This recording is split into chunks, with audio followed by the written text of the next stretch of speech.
Welcome to the True Sports Physical Therapy Podcast. One of my very favorite people and physical therapists, Dr. Tim Stone, is with us today to talk about all things return to sport. Tim, welcome back to the pod, man. Thank you. I am appearing on here far too often, I think, in the last couple of months, but hopefully... There's high demand. There's high I- demand for Dr. Tim Stone. My inbox is full with requests for can we get the Australian back on? So thanks for being here. Thanks for having me. Yeah, no problem. Quick shout out to our sponsors, Spartan Flooring. They are hosting us today, and we're thrilled to be a part of their facility out in Bel Air. And of course, our ACL Masterclass from Table to Turf, which Dr. Tim Stone is the star of, is excited to sponsor today's pod. You're going to learn a lot about taking that athlete all the way back to field today. So let's dive in right there. Let's say we're post-op knee, any type of knee injury, post-op surgery. When do you, Tim, start thinking about return to field work with this athlete? Yes, I mean, that comes in day one, right? Like, what do we need to do? What boxes do we need to check off to get them to actually step on a field and start working with them on the field? But I'm sure the question more relates to, like, when does this become like a predominant process, or when is this the overarching theme of return to sport, or part of their rehab process?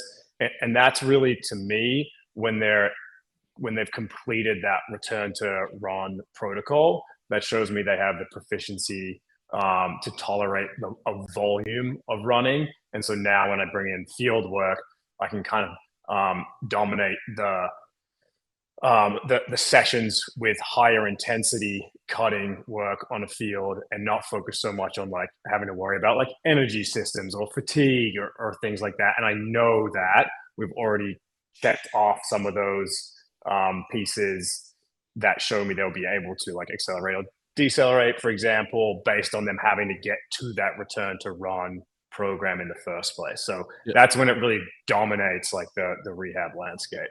Yeah, I loved your first answer. So already, this is why my inbox is full with requests for bringing back Tim Stone, because the lens you look through from the very beginning is, how do I get my athlete all the way back to what it is they love doing? Usually, predominantly, it is running and cutting and things like that. And so that's really your goal, your long-term goal from day one. How do I get this knee or this leg, and therefore the athlete, ready to get all the way back on the field? That starts with how you're coaching quad sets. That starts with how you're coaching terminal knee extension, because if they never get their terminal knee extension, they're never getting back on the field. It's important that you take that bit of knowledge from Tim Stone and apply it to the athlete in front of you and say, hey, these quad sets suck. They're boring as hell. They will directly translate to what it is you want to do, sometimes what you want to do for a living, but at least getting back on that field. So I think that's an awesome answer. When you start thinking about getting the athlete to do the sprinting and the change of direction and things that we usually that coalesce into this field work, you're saying, I want to see them do a return to run test or program prior. What does that look like in your world? What is the return to run program? So the return to run program, there's a million out there. The one that we utilize most commonly is the Delaware return to run. That I feel like is so well known amongst the PT community, and as well as the physician community, and also strength and conditioning world, that we're able to communicate really effectively where someone sits in this return to run process by utilizing that program. That's why we utilize it here. It's not to say that there's not a better one necessarily geared to a soccer player or a lacrosse player or a football athlete. I'm sure there are very much more specific protocols. However, this one just is very simple. And to me, it's less about the content of what's in the return to run program, and more just the way in which it progresses an athlete through each level or each stage. And it just gives a concrete guide that people are following, rather than guessing each time they go out and try to run. Yeah, and I love specifically about the Delaware return to run is they have these soreness rules, right? So if they were sore Immediately following, it stipulates, okay, how do you respond the following session? If they're sore at the beginning of the session and it ebbs, how do you respond accordingly? So that's one of the reasons I push the Delaware so hard. Sometimes I'll start a Delaware return to run depending upon how the athlete looks at different stages. I'll say, you know what, you're doing awesome. You're not going to have a problem with stage 1. Let's start with stage 3, something like that. So it gives you a little bit of flexibility. What other tests do you need your athletes to pass before you take them out on the field? Yeah, so before they do return to run, which is probably the biggest jump in terms of like testing that we're doing, where there's like a landmark that has a guide for return to run and then return to field-based work. So that is 75% QI as a minimum. So we test that using a tin deck, which is a relatively cheap way to get an isometric kick test. Yeah. Um, Hold and on, Tim, let so me cut you off. I want yeah, you to define QI. yeah, so that's a quad index score. So we're trying to see the symmetry between the affected and non-affected limbs. And so if we're looking at quads, it's just a simple like knee extension kick test, and we typically test them at 60 degrees or 90 degrees. Usually both. We're finding a little bit better data on the 90% right now. So we'll do that. The other one is the other direction and just getting the same score, but for hamstrings. So the same thing, we're looking at 75% there as a minimum before they do the return to run protocol. And so for return to field stuff, I like to bump that up at least 5%. So we're looking at that 80% proficiency piece as a minimum guide to start letting somebody start at. So Yeah. those are probably like the two biggest things. If you have access to nothing else except for the ability to like test your just quadriceps, that's going to be your biggest indicator of the thing that's going to tell you whether or not they're able to progress into field-based work. Yeah, and do Um, you have a metric that you compare side to side or sorry, quad to hamstring on ipsilateral side with? Are you looking for anything there? I think some of our clinicians do that. I'm not super as familiar with that process. I think, yeah, I don't know. I would just say some of our clinicians have data that they would use to support that. To me, if we're trying to simplify this process a bit, the easiest and the most common one to find is that like QI of 80% in this scenario. Okay, and let's say this is a post-op ACL because we see more of that than anything else. Around what month mark is this transpiring? Do you hope all things considered and going well? Yeah, so the earliest that I'm like putting on cleats and getting on the field would be like that 4.5 month mark. Okay. I think there are just so many buckets to fill up until that point. You don't Once you start that cutting process or that field-based work process, your athlete's going to want to dominate their life with those drills, with those exercises. And if you start it much earlier than that, you're going to lose sight of those foundational pieces that you need to really, really recoup before it's safe. So 4.5 months is the earliest, but it's really not uncommon that we're not starting that process until 6 months with someone who's doing very well. And if I'm at all honest, I've started this process with people at 8 months and had them ready to play at 9 months if those other foundational strength power buckets are filled. So I think, I've said this before, people don't forget how to accelerate, decelerate, and change direction. They just have limbs that don't have the like qualities that allow them to do those things. And so Yep. I think you can't coach somebody out of a weak quad that can't accelerate or decelerate, or out of a weak hamstring that can't hit top speed. So I So think it's just far more important. yeah, I think that's a great point. So let's start there. What are some of the drills you make sure that they can do and are doing as they prove their proficiency to you to prepare them to put those cleats on? Yeah, so the first thing would be to be able to tolerate the running program. One, that's a check, right? No increase in knee pain, no increased swelling. They've made it through at least that level 5, which is 2 miles straight. That shows me that they're going to be able to tolerate just like some of the forces that go through, running. Yep. So that's like the first box I'll check. And then we're looking at different plyometric qualities. So we break those buckets down into two different like two different categories of your plyometrics. So you have like your shorter, jumpy, like bouncier type things, and then you have your deeper, depth, more explosive type plyometrics. So first, I want to make sure that they can go through those shorter, fast twitch, sharper pieces, and then beyond that, to now really start to change direction quickly, they need to be able to get into those like deeper plyometrics. Okay, so that looks like so that first bucket you talked about, that rapid explosion, that the the smaller knee joint angles, that would be things like bounding. That would be things like quick skips, A skips, B skips, C skips, lateral shuffles, things like that, right? Did I leave anything out there? That hits probably most of them. Yes. Okay, and then what?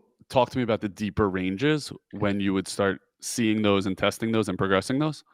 As soon as they're able to tolerate the smaller type stuff. So as soon as they can get through that, then I'll just try to progressively increase those forces and loads within each jump by like adding um, bigger joint forces and bigger joint angles. Yeah, and don't forget the angle of these forces. So I think too often we get very pigeonholed into really thinking sagittal plane. You're thinking about up to a box, you're thinking about down from a box, you're thinking up and over a hurdle. Don't forget that this athlete is going to need to change direction eventually. Ways to prepare those would be what, Tim? Say that again for me, please, Johnny. Yeah, Repeat no, that. yeah, no problem. So I think we pigeonhole ourselves into sagittal plane motions, and that's good for acceleration, deceleration until we start changing direction. So I would say you got to start hitting things in the frontal plane, transverse plane, like snap downs at an angle. Like I spent all day today working on. It was a hip hamstring dominant day from what tissues I'm going to be loading, but it was rapid angled snap downs. It was rapid lateral lunge and catch, right? So now I'm playing with planes of motion. Don't forget that when you're taking your athlete back to the field, I guess is all I'm pointing out, that we don't just live in the sagittal plane. Like when you take them out to the field, it is multi-directional, and you have to prepare your athlete to handle those forces. You have to prepare the tendon in a lot of cases and the joint to handle those multi-angle forces. So let that show up in your exercise prescription prior to taking them to the field. Outside of those examples that I gave of an angled snap down or a lateral bound drill, anything that pops up in your mind like, oh, I like to do this drill before I take them towards putting those cleats on? Specific drills, no, because I think I like just I would rather classify these into sort of different principles or different buckets, like we spoke about before. So we already just talked about, and apologies before I didn't really give a clear guide on what the terms were for those deeper angles and shorter jumping things. So your extensive plyos would be the category for those shorter, sharper um, type jump work, and then plyometrics, and then your deeper would be your intensive plyometrics. So I'm thinking about it more in terms of one, plane, and then two, intensity. And so when I'm returning to sport, I think I used to do this all based on plane of motion first. Like linear is more safe, and then frontal is more risky. And I think that's ingrained to us, like in school. When we think about what's challenging, or how does an ACL like tear in the first place? It's usually like predominantly like in that frontal plane. So we're okay, quick, assuming that frontal plane is going to be the hardest thing to get back to. Yep. I think less of it like that now, and more of it in terms of the intensity of the plane of motion. So I want to start frontal and sagittal, transverse and rotational planes all at the start, but I want to apply a lower intensity to all of them to begin with, and then just increase the intensity over those planes of direction rather than separate it so clearly and concise into like the intensity of a direction, if that makes sense. Yeah, I think that makes a lot of sense. I mean, we're talking now in a roundabout way of the many levers that we can pull to challenge this athlete. And so we have to think one lever we can pull is intensity. Another lever we can pull is direction of force, right? Or your planes of motion. A third is probably volume, right? How does their 10th rep look compared to their second rep? And building that out and just making sure that the athlete has checked all of those so that the tissue is now robust enough to what it is that we're going to test them or train them in when we put those cleats on.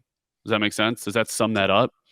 Yeah, for sure. The one thing I would also add to this whole entire piece is when you're watching and you're looking at an athlete subjectively, when you're doing different planes of motion, the most challenging thing that a patient that's had an ACL reconstruction will have is that they're going to be quad deficient predominantly. And so where does that show up in every plane of motion that you're testing? So it's going to be more accentuated in your linear type Mhm, mhm. acceleration and deceleration work. So it's quite easy to identify it when you're doing those types of drills. This would also be like a shout out to saying like do frontal plane stuff early because it's less stressful Yep. on the joint because there's other hip musculature basically that's going to help them to do that, and it's not going to be as quad dominant. However, when you're doing frontal plane, transverse plane, whatever direction it is, I always like to think, well, there's some sort of sagittal plane component to every drill. How Sure. are they managing the sagittal plane component of this predominantly frontal plane Yep. exercise? So that's a lot of mumbo jumbo to make that really simple. If you're having somebody do a skater hop, so jumping from one leg off their right leg and landing on the left leg, coming back to the right. So predominantly frontal plane, but when they land, they still have to get into that triple flexion position, which is a sagittal In movement the for the most sagittal part. plane. Yeah. Yeah, and so you can see that if someone's struggling with um, decelerating the knee in a frontal plane jump, they're still going to show a sagittal plane deficiency. Their knee is not going to travel far enough forward over that toe when they land. Yeah. And then same thing for accelerating. When they go to jump off that leg in a frontal plane position, they're still going to show a deficit in that sagittal plane, like translation of that knee going through or past that toe before they Yeah. jump. So Yeah, I also think that that opens the door to beginning to sprinkle some of these concepts into your programming for the athlete and giving them a taste of either what they're dying to do, like put on cleats, or prepare them for their desired goal. So it could be they're not ready to handle max effort deceleration because of their deficiency in the sagittal plane, but maybe there's room to sprinkle in. Okay, put your cleats on. We're going to work frontal plane. We're going to work aggressively frontal plane. And you can start to get really like their motor learning and motor control to be brought up to snuff, but also let the athlete sweat a little bit in the frontal plane because they can control that better possibly than sagittal plane. So that's a really good point, and I think worth considering when you're with an athlete 3 days a week, 4 days a week, and you're on month 4. You've seen them so many times. You want to show them, hey, we are progressing. That's one opportunity to do it. Hey guys, quick pause and a quick shout out to this new masterclass that we just launched here at True Sports Physical Therapy. Myself and Dr. Tim Stone put together a masterclass of ACL rehab, and we call it From Table to Turf. And the reason we call it that is because it's going to teach you exactly how to get your athlete all the way from post-op day 1 with the nitty-gritty of regaining all of that range of motion, with the tips and the tricks that we use here at True Sports Physical Therapy that gets our athletes better, faster, and stronger. And that's early. And then how do you progress that athlete all the way onto the field with a ball in their foot or a stick in their hand or whatever their sport is, and teach them how to accelerate, how to decel, how to change direction, and all the mechanics that go in there. What drills do we use to get our athletes exactly where they need to be back on the field and even better than before injury? And I want you to sign up for that class now. You can find it on our website. You can shoot us a direct message and just say, hey, send me the course. It's right now on sale, so make sure you sign up now. It is fully accredited to get you all of your continuing education hours. Sign up for the True Sports Masterclass ACL From Table to Turf. Thanks, guys. So, okay, so let's say they're good in the frontal plane, they're good in the sagittal plane. They've earned the right to walk out of our facility to one of our turf fields, let's say, and and they're going to be moving and doing some field work today, right? What's your warm up? How do you get this athlete ready to roll? Yeah, so first things first, you have to get heart rate up, get blood flow to the area. Okay, they're most likely going to have some sort of like stiffness in that joint before they get going. So if you just jump straight into it, or you even go straight into your plyos for your warm up, which is next on the hit list, like they're not going to tolerate those well until they have a really good, just just basic general body warm up. So whether that's a couple of times around the field, jog slow, where they're just starting to get some like reps in there, that's fine. Whether it's like if you're limited on space, it's more of like an assault bike warm up or a bike warm up, something that's going to just start to like redirect blood flow like into the legs, into that quad specifically for this athlete. That's first on the ticket there. Then I'm going to move into those extensive plyos. So we're going to do some bunny hops. We're going to do a little bit of that like slalom, like mogul style jump side to side, forwards, single leg versus double leg with that, just so we're prepping the knee again for what's about to happen. And then we're going to do some more deeper intensive plyos, so a little bit more like either like start with double legs, so some forward bounding there, then moving into some single legs. So we're going to go like side to side, forward with that, but we're going to get greater depth. And then after that, we're going to just go through a few little like drills of like a 10-yard pace, depending on what it is we're going to do from in the day. That's going to be more specific to that day. So if it's a linear day, I'm going to have them just run 5 yards, breakdown, run 5 yards, breakdown, run 5 yards, breakdown, run 5 yards, breakdown. Just repeat that process so they're getting the skill work of what we're doing for acceleration and deceleration at a very low intensity. And then after that, we'll start to work a little bit harder. We'll start that session. So that's flow. I don't know whether that last drill I would put into the warm up or the start of a session. Probably your first session. That is the session.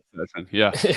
Yeah. But once they get 6, 7, 8 months in, that's going to be like part of the warm up, and then you can start throwing things at them there. So if it would be like a frontal plane based session, I would have them do some like more side shuffle karaoke type movements, and those would be kind of like your warm-ups for the on-field stuff. So differences between that like linear and frontal plane type stuff in terms of what we're doing to prep the athlete to get started. Yeah, that's really great. You throw around the term kind of sprint or jog and break down, sprint, jog, break down. What do you mean by breakdown? How do you teach that first time out? Yeah, so this is where I probably spend most of the time like coaching and cueing early on, and that's why I think it doesn't get out of my return to sport process ever. We do this every single time somebody gets out there. So there are different categories of this based on how fast you're running if you're looking at a decel. So if we're looking at shorter, sharper decels, we're looking at like a 3-step stop. And then if we're looking at like longer sprints with a hard stop, we might look at a 4, 5, 6-step stopping pattern. And so there's different requirements that you need to possess to be able to kind of like show that. And then finally, beyond the step count for your deceleration, we're also looking at what the foot placement is when you stop.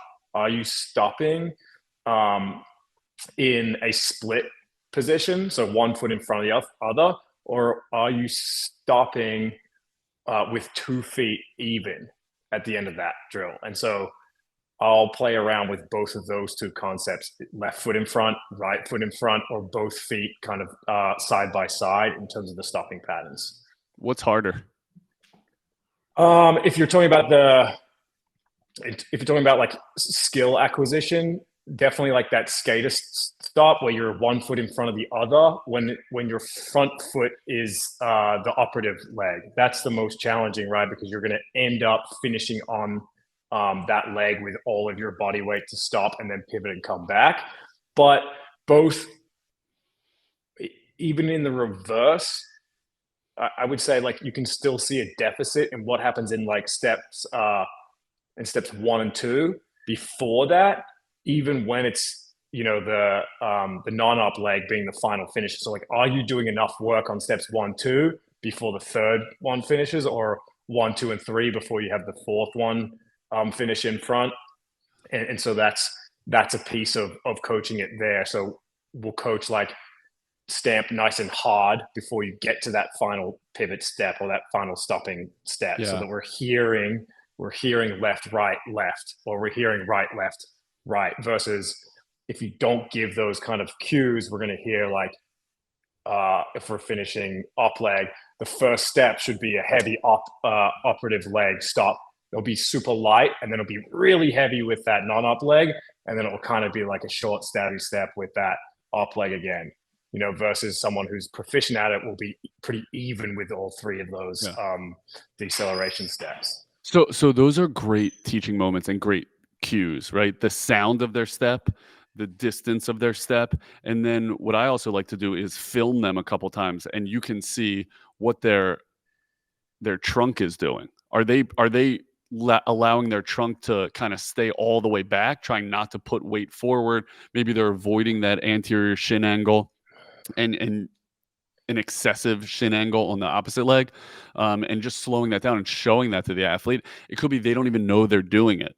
Simply showing it to them is worthwhile visual feedback that can help. And then also allow this to color your next session, right? Because you're going to see, hey, maybe they're having trouble with that anterior shin angle or their positive shin angle.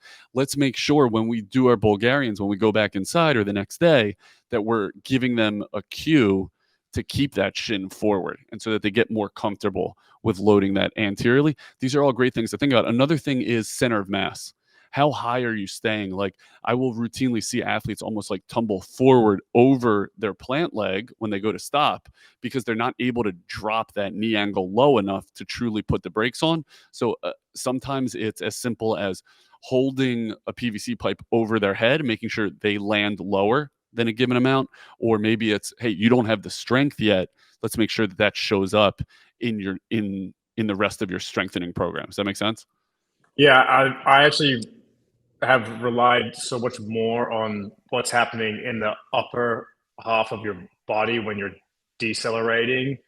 Um, in the past year or so, or 2 years even, than what's happening in the lower half, because as I mentioned before, if you have adequate quad strength, like you're showing us adequate quad strength, what's happening in the lower half really does sort of just begin to happen again.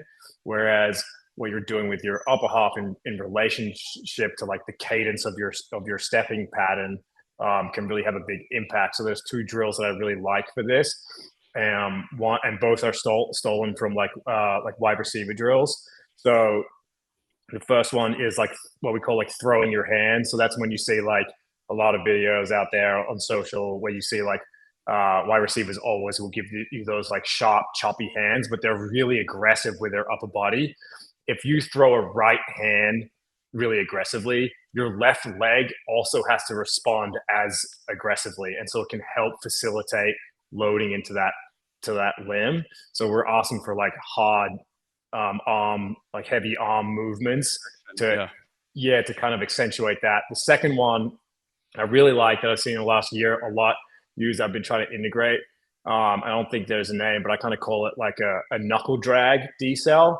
So as somebody approaches a cone or approaches a line where they're going to decel, just to get them to what you talked about, lower their center of mass with a PVC pipe. In this case, I'm going to ask them to drag their knuckles across the ground or as close to the ground as possible.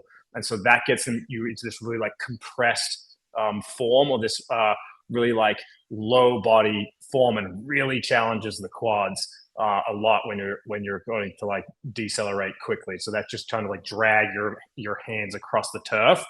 You lose a little bit of that like reciprocal motion, but it really helps athletes to get their butt down and get their knees over their toes. Yeah, yeah, I think that's worthwhile. Reminds me of my own storied athletic career that when I bumped up to varsity athlete and we're running suicides, as we called it back in the day, when you run to that line, I just distinctly remember the coach blowing the whistle and being like, Yoni, at this level, we touch the line with our hands.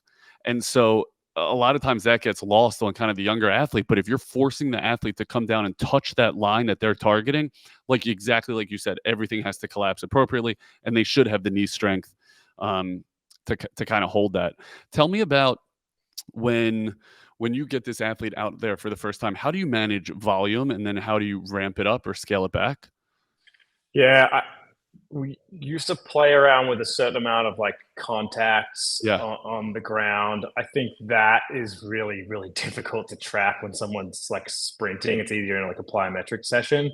Um, I'm looking for like indicators of the athlete, like either getting better through the session or getting worse through the session. So if I'm giving a cue and they're able to load that knee more, I'm still going, right? Mhm. But as soon as they start to show me like it's dropping, like we've hit that peak in terms of like mechanics or technique, and it starts to back off, it starts to get worse, I'm cutting session right there. If it's 20 minutes into the session, okay, I pivot, like we'll go do some strength stuff for something that's not plyometric based that they can still get some benefit out of. But I'll say, 45 minutes is and just fits really nicely into our model. But 45 minutes with a 10-minute warm up gives you that 35 minutes of like hard heavy work is really for most of these athletes enough. Yep. Enough of a session to get them kind of like going to the point up until they need to like return to practice. And you might maybe need to do a little bit more there. It's also it's a lot. You can get a ton Yeah. accomplished in 45 minutes, especially if you're timing the rest breaks. You don't get caught on a tangent like I often do. Like if you're really minding the clock, I think you get a lot done.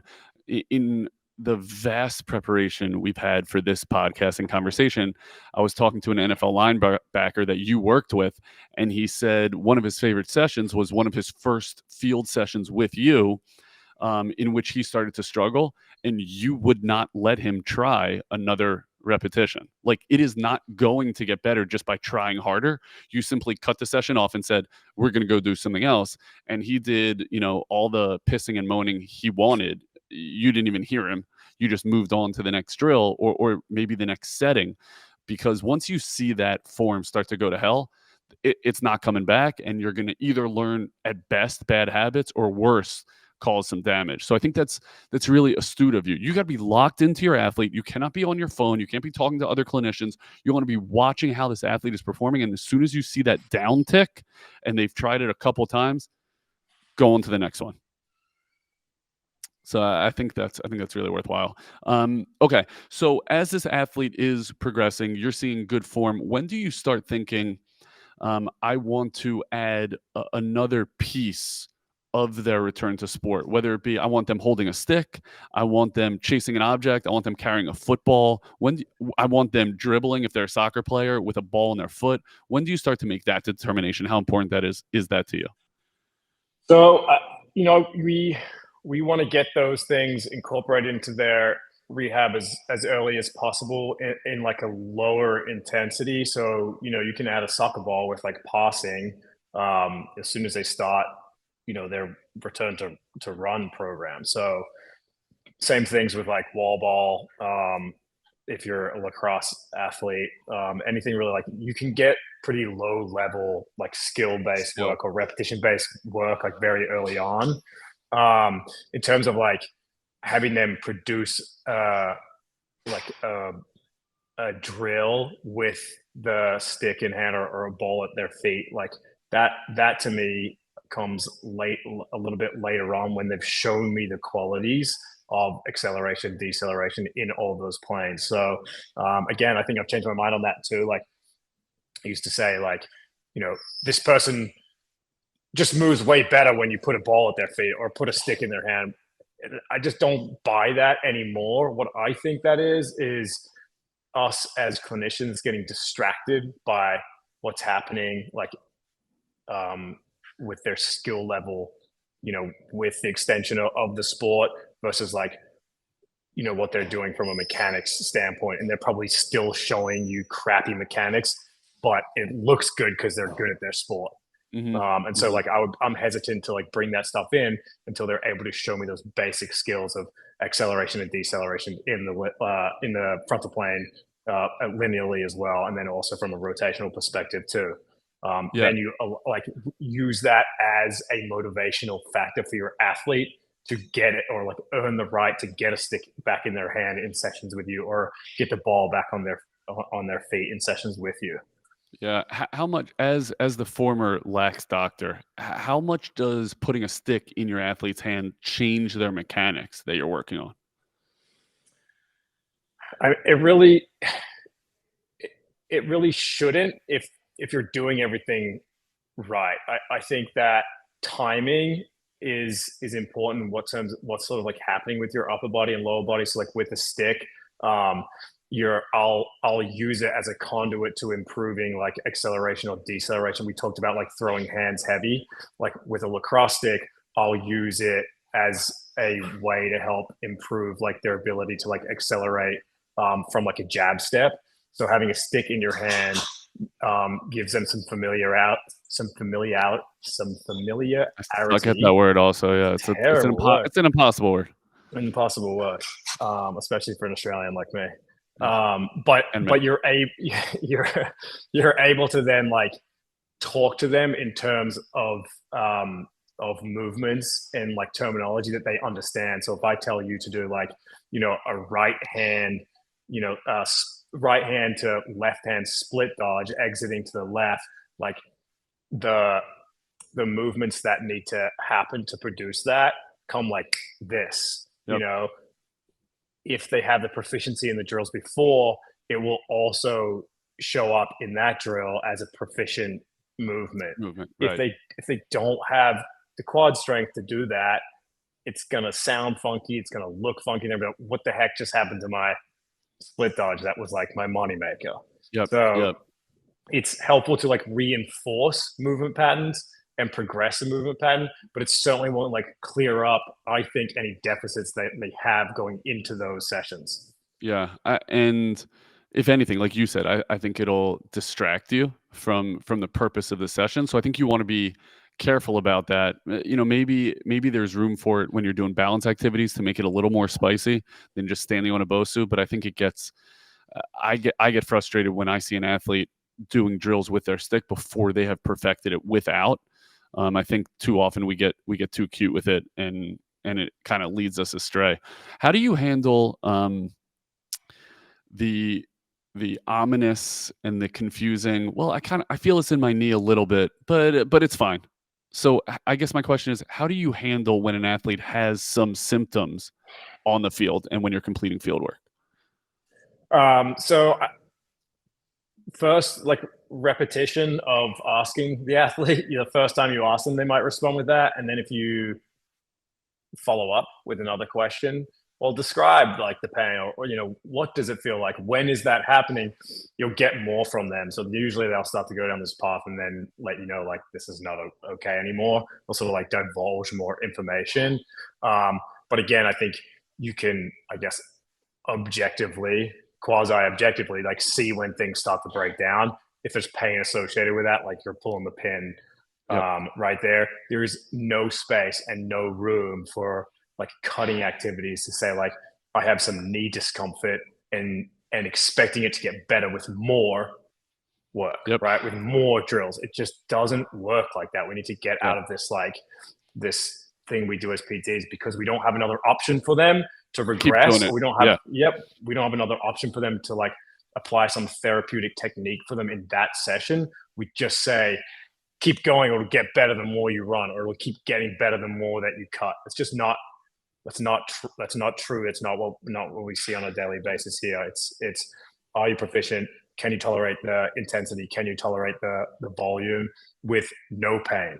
Hey guys, quick pause and a quick shout out to this new masterclass that we just launched here at True Sports Physical Therapy. Myself and Dr. Tim Stone put together a masterclass of ACL rehab, and we call it From Table to Turf. And the reason we call it that is because it's going to teach you exactly how to get your athlete all the way from post-op day one with the nitty-gritty of regaining all of that range of motion, with the tips and the tricks that we use here at True Sports Physical Therapy that gets our athletes better, faster, and stronger. And that's early. And then how do you progress that athlete all the way onto the field with a ball in their foot or a stick in their hand or whatever their sport is, and teach them how to accelerate, how to decel, how to change direction, and all the mechanics that go in there. What drills do we use to get our athletes exactly where they need to be back on the field and even better than before injury? And I want you to sign up for that class now. You can find it on our website. You can shoot us a direct message and just say, hey, send me the course. It's right now on sale, so make sure you sign up now. It is fully accredited to get you all of your continuing education hours. Sign up for the True Sports Masterclass ACL from table to turf. Thanks, guys. With Yep. zero symptoms. Any symptoms with this stuff is like not acceptable in my opinion. So I agree. I think that's totally true on the field in the present, but also what's the next day look like? Right now, I'm working with an NFL guy who they being the organization is obsessed with alter G running and getting him on the treadmill coming back from an Achilles rupture, and it'll ruin the entire week of rehab. He'll do it on a Monday, and he looks okay doing it, but Tuesday, Wednesday, Thursday, the guy's sore, he's limping around. Well, was that a good use of time? And if you're going to do it, why do it on a Monday if you know he's going to end up sore? Fill up all those other buckets, and then Thursday or Friday, you know you'll have the weekend to recover. Maybe that's a time you dip your toe in the waters of field or running, things like that, and then make sure you are grilling. You're so good at this, Tim, grilling your patient as to what was the weekend like? What was it like on Saturday? We ran on Friday. How'd you feel Saturday morning when you woke up? How'd it feel walking down the steps Saturday after you got up and moving a little bit? What was Sunday like? Okay, that will determine your Monday session, not, well, the plan stipulates we got to go back on the treadmill. That just might not be the right answer there. So I think that's totally worthwhile. Another thing I would highlight, me being a lacrosse novice, is I will grill the athlete, probably not in that session, but during the first part of their rehab leading up to the field, of what is it you do for a living? What is your moneymaker? Is it a roll dodge? Is it a split dodge? What are you doing with a stick, so that I can then mimic my drills when we get position specific or we get sport specific? I mean, I've had extensive whiteboard education of what a linebacker needs to do in various sets, so I can then take that information and become an expert on, okay, this is what our drills are going to look like. By the way, here's how it directly correlates to what you do for a living. Even though I'm not a football player, I'm not a lacrosse player, I got to know their sport and their position so that I can use the drills to mimic what it is that they do. The same way I'm very confidently able to say your ability to get terminal knee extension and quadriceps will translate into a run. Here's how. Let me show you on a skeleton. Same thing when you go to a field. So keep that in mind as you're developing rapport. You're really building this library of things to get to when you get on the field. Does that make sense?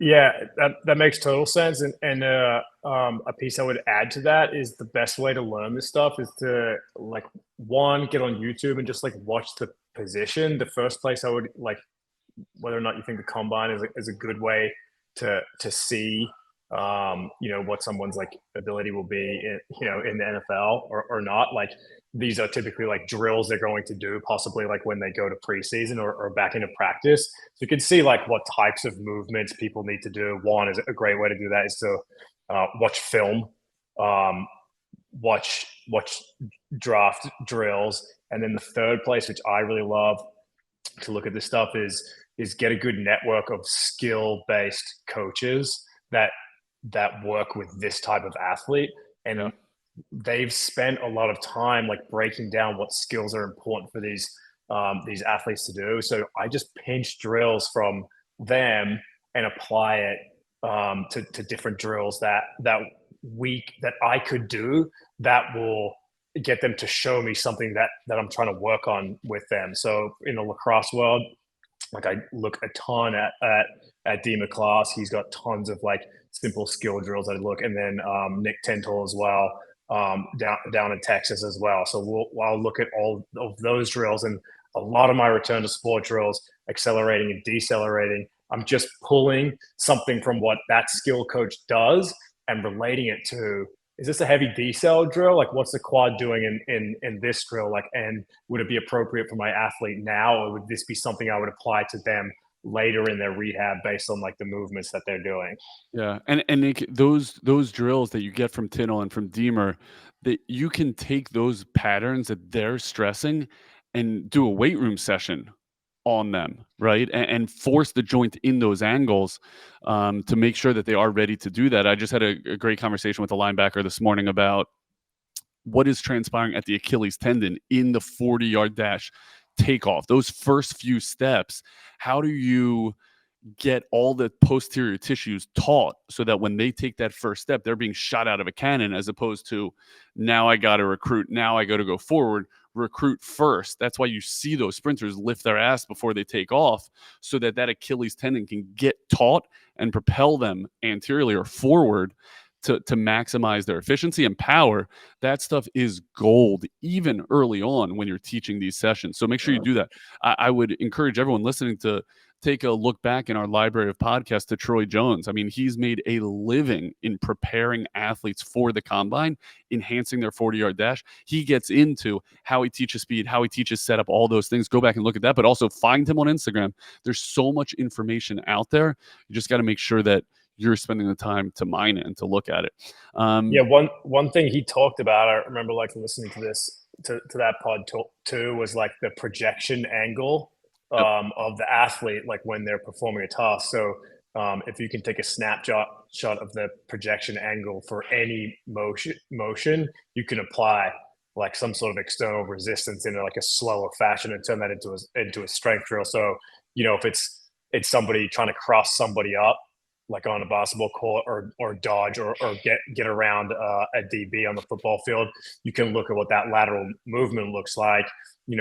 Throw a slant board in there, get a cable column, and have them do like a lateral type lunge exercise that just mimics the joint angles there in a slow, controlled, overloaded manner. And then you're just removing resistance, adding speed, adding complexity to the drill, and that's like your whole breakdown for a lateral movement right there, right? Slow, Yeah. heavy resistance to build proficiency, and then faster, more explosive, and then you're good to go. Yeah, and I think a population that you've become an expert on is pitchers, and the same thing would be rotational athletes, right? But it shows up in lacrosse too, right? Like how do we load appropriately rotationally? How do we get heavy rotationally speaking? What should the body be doing? What is the lower half of a pitcher doing as his upper half is rotating around a stable base? All of those things show up. And by the way, they show up in every sport. There are very few sports where we live in these just single planes of motion. So I think there's a lot of gold there. Anything, Tim, that we kind of missed before we jump to lightning round that you really think is important to highlight on Return to Sport?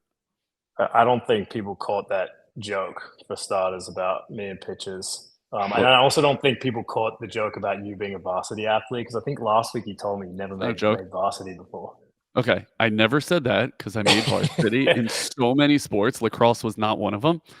But that was not a joke. So they didn't miss anything. Okay. But Tim, you have become amazing with the shoulder. I mean, certainly better than when you joined True Sports. Well, it wasn't a massive jump from when I started. So yeah, we'll go with that. Go with that. Okay, lightning round. The Eric Cressay lightning round. Here we go. Short answers, Tim. Quick. You've never seen these questions, but here we go. What country makes better PTs? The USA, Australia, or New Zealand? I mean, you got to combine both a little bit of Australia and USA together, and you get this. So both of those. Both of those. Okay. And New Zealand is not on that list? No, they're up there, but I can't give credit to the Kiwis just because of the rivalry right there. So no. And if New Zealand are the Kiwis, what's Australia? I don't know. You tell me. I don't know. What do you guys call yourselves? I don't refer to the Roos. Yeah, fair enough. Okay, yeah. And US are the Yanks. Okay, what is your pet peeve that you see PTs do with their athletes when they return their athletes to the field? I mean, I think we spoke about this. Get a stick or get a ball, on their feet or in their hands far too early. 2 is not listening to your athlete when they're performing the drills, and 3 is having a set session where you're not able to manipulate, change, lateralize, or swerve from what you're doing when you're seeing mechanics that you don't like. Hell yeah, dude! You got to be able to lateralize. That's what I always say. That's really good. Okay, How do you determine when to take your shirt off when you're posting an Instagram video of you working out? Yeah, this is a real tough one here. Basically, like the morning I wake up, and whether or not like I'm feeling myself or I'm not, shirts on or shirts off. So uh, Monday mornings usually a little bit groggy. It's shirts on. From then on, shirts off. Baggy The shirt. rest of the Okay. week. Okay. 6 out of 7, you're not wearing a shirt. Okay, what is your number 1 goal for 2024? I think there's a lot of little goals and things in there, but I think for the most part, what I would like to do is progress this profession in some way to move outside of like the fee for service type model for PT. So um, whether that's like consulting on fitness and injuries in general to corporate structures or teams or athletes. I would like to be a part of that process, and then also being able to expand upon who we can offer this awesome thing that we do as PTs, not just within the silos of our clinics, Agreed. but across the country or across the world. So how do we get this to a point where we can get easy access to somebody in Iowa that could really use True Sports, or someone in New York that doesn't have access to a PT that has specific lacrosse background. So those two are probably like my two biggest goals for this year. Okay, awesome. I can't wait to see you achieve those goals. What do you wish you were better at PT wise? The shoulder, of course. How could you get better than you are currently with a shoulder? You're basically a shoulder expert. Okay, that was just my attempt to get you to say the word shoulder. Okay, where is Tim Stone in 5 years? That's an even better question. I have absolutely no idea uh, what that looks like. Um, I think if you know a little bit about my life, where I'm a day to day kind of guy right now. I got a lot of little kids that are take up a lot of my time outside the clinic. So if I'm still doing this, and and we're still making the impact on the sports PT community in some way, I'm happy. I'm happy with that. I wouldn't say I have a specific uh, goal for world domination at all. Yeah, well, you're achieving that, whether it's your goal or not. You are achieving it. And I appreciate it. Tim Stone, as always, a wealth of knowledge, a wealth of expertise, a refreshing outlook. I love to hear the way you used to think and the way you think now. And you highlighted that a couple times. It just seems like you're always growing. Where can this unbelievable family of sports physical therapists find you? Yeah, easiest place is probably through social media on my Instagram account, which is Dr.Stone.dpt. And then I guess I'm on LinkedIn as well. And my email is tim@truesportspt.com. That's pretty easy. Or you can just call our office and Ask ask for for me, and Tim. I'll get back to you. Yep. There you go. You can also find Tim on the ACL Masterclass from Table to Turf, sharing some of this wisdom and so much more. So make sure you guys get all of your CEUs through that course. It's an awesome course that Tim worked really hard on. There's even more knowledge there of how to load your athletes, how to get them ready for return to sport. But then what does that athlete look like at month 9, 10, 11, 12, ways to progress those drills, way to scale them, way to make them sport and position specific. There's so much great information there. So look us up there. That's available for download. And I really appreciate your time, Tim. You were awesome as freaking always. Thanks for having me. Yeah, man. Thanks everyone for listening. Appreciate you guys.